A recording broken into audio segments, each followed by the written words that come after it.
మిత్రమా, స్వయంకృత అపరాధం.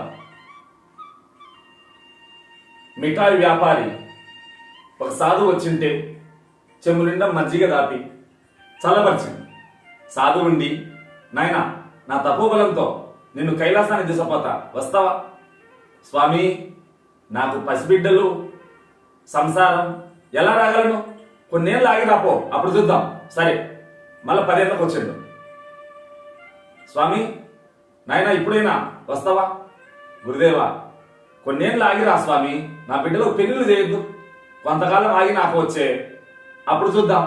సరే, మళ్ళీ కొన్నేళ్ళకి వచ్చేసరికి మనుమలు పుట్టారు.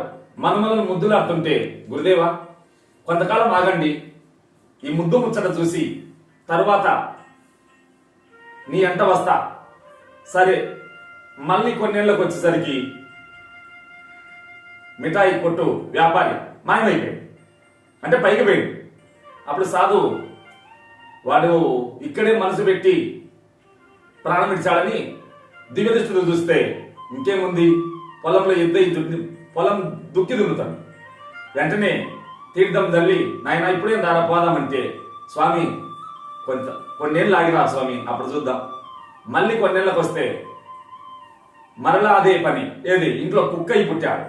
ఎద్దుపోయింది మాయమై, కుక్కయి పుట్టి, ఏం నాయన తీర్థం తల్లి ఇప్పుడైనా వస్తావా అంటే, లేదు స్వామి, పొద్దున పోతే నా కొడుకులు పొద్దుజామున వచ్చరు, ఇంటికి కాపలా. సరే, మళ్ళీ కొన్నేళ్ళకి వచ్చారు, కుక్క మాయమై. అప్పుడు వ్యాపారి కొడుకులు ఇద్దరు సాధువుని కొట్టడానికి వచ్చారు.